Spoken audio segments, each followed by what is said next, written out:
Hey everyone, and welcome back. Today we're going to be doing a deep dive into Shenyang, China.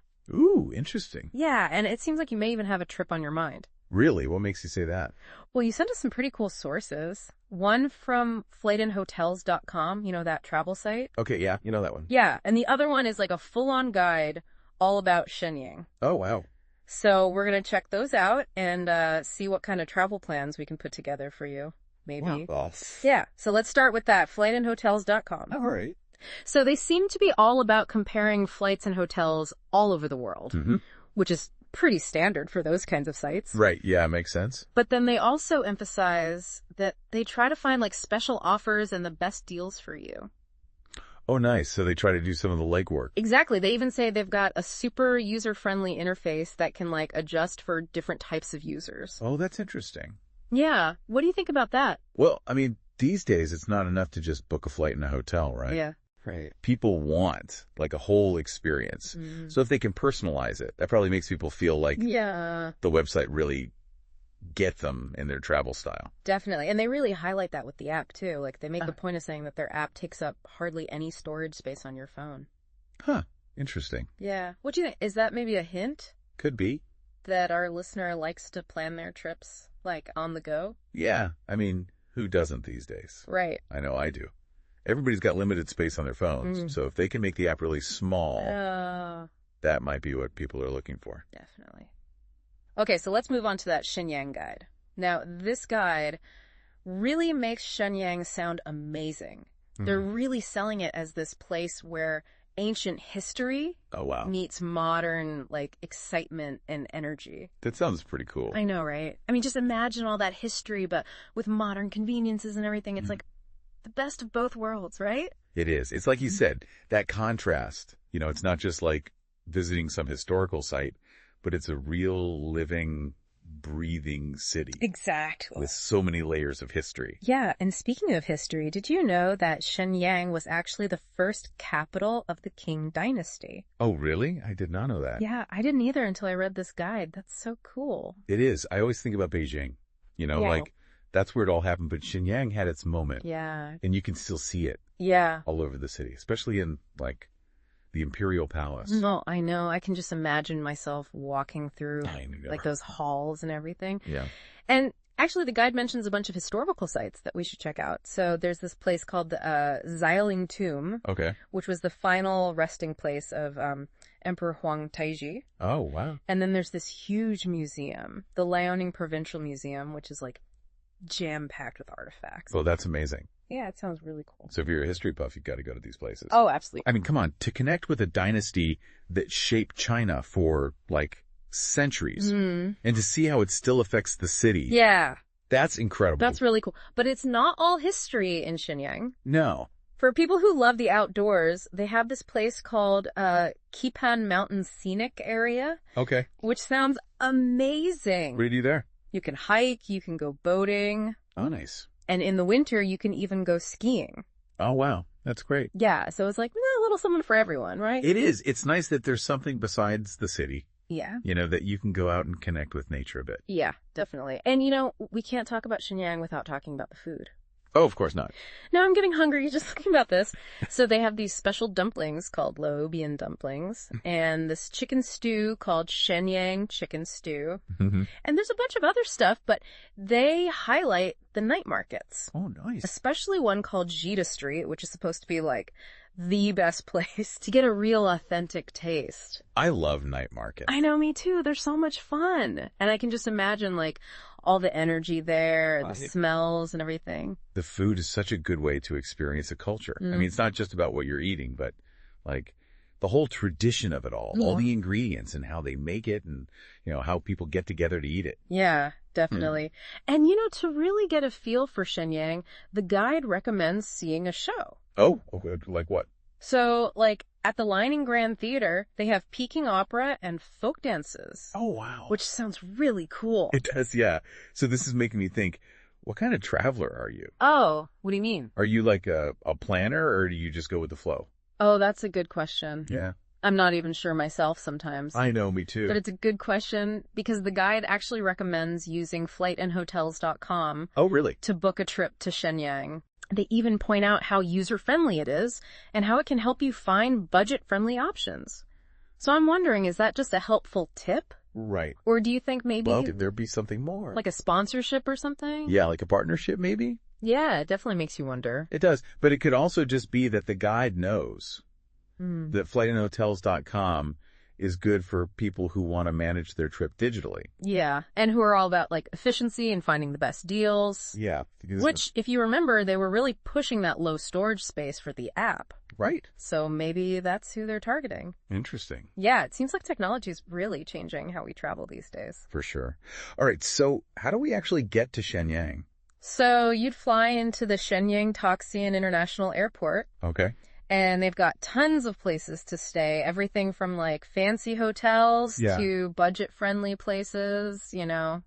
Makes sense. Something for everyone. And they're trying to appeal to all sorts of travelers? Mm-hmm. Exactly. And getting around the city seems pretty easy. Oh, good. They have a good metro system, and there's always taxis available. That's nice. Easy to get around. Yeah, no worries about getting lost in translation or anything like that. Exactly. I'm curious, though. They mentioned that Shenyang has over 2,000 years of history. Wow. That's a long time. Yeah, that is. How has it even survived that long? I know, right? I mean, how has it changed over time? What are all the different things that affected the city? Right, that's a great question. We know about the Qing dynasty, but what else? Yeah, like what other events or movements or, shaped Shenyang into the city it is today? Exactly. And how can you see that when you're walking around? What are the signs of it all? Yeah, that's definitely something I want to look into more. Me too. Sounds fascinating. I think this deep dive is about to get even deeper. All right, let's do it. You know, it's interesting when you think about it. Shenyang is like a mini version of China. What do you mean? Well, the whole idea of balancing tradition with progress. You know, trying to hold on to the old while embracing the new. Right. Shenyang really shows that. Yeah, with all the history and modern stuff side by side. Exactly. So, like, how do people in Shenyang feel about that? That's a good question. Do they like it? Are they annoyed by it? Yeah, like, do they feel more connected to the past, or are they all about looking ahead? And how does it change their culture? Yeah, like the art and music, even the food. It would be so cool to, like, talk to some locals. I know, right? And get their take on it all. It reminds me of that thing we were talking about with FlightNHotels. Oh, yeah, the different user types. Yeah. Do you think maybe they tailor trips to different travel styles, too? Oh, that's interesting. Like, maybe they have options for people who want to really immerse themselves in the culture versus people who just want to see the main sights and get a taste of things. It'd be cool if they could create itineraries based on your interests. Right. Like, if you're obsessed with the Qing dynasty. They could send you to all the best historical spots. Yeah, or hook you up with an expert guide or something.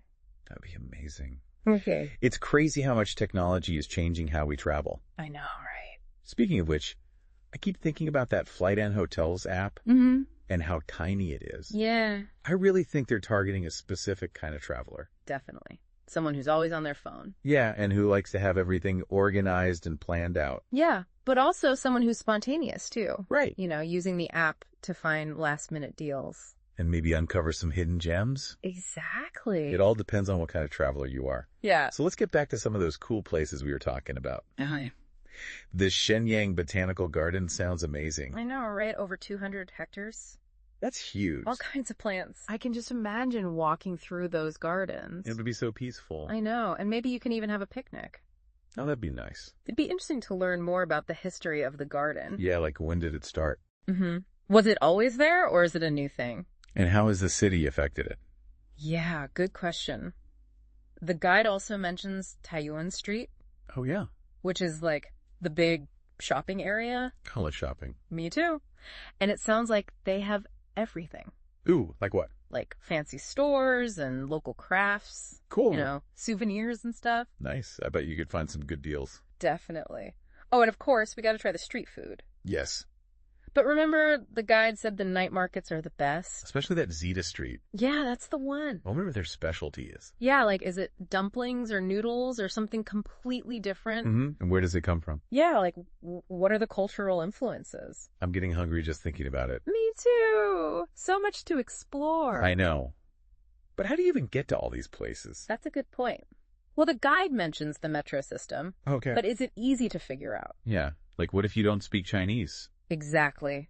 Are the signs in English? And are there maps that are easy to follow? That's super important. And then how much does it cost? Yeah, is the metro affordable? Maybe taxis are better. Yeah, you have to weigh it all out. Definitely. This is making me think about that FlightNHotels app again. Oh, yeah. Why? Because it's all about efficiency. And these days we rely so much on our phones when we travel. We do. I mean, I use mine for everything. Me too, like for maps and translations. And finding restaurants. Absolutely. It makes everything so much easier. Yeah, especially if you're in a new place. Definitely. So I wonder, are there any special apps? Oh, like specific to China? Yeah, that would be helpful in Shenyang. Good question. Mm-hmm. Or would the usual ones be good enough? Mm-hmm. You know, we've talked a lot about Shenyang itself, We have. but I'm curious about how it fits into China as a whole. Yeah, good point. The guide mentions it's a major city, but it's not as well known as, like, Beijing or Shanghai. True. So, like, where does it rank? Mm-hmm. Is it more of an industrial center or a cultural hub? Or both? And how does its history as the capital of the Qing dynasty affect its role today? It's like we're looking beyond just the tourist stuff. Totally. Trying to understand what Shenyang really means. Right, and what it's like to live there. Exactly.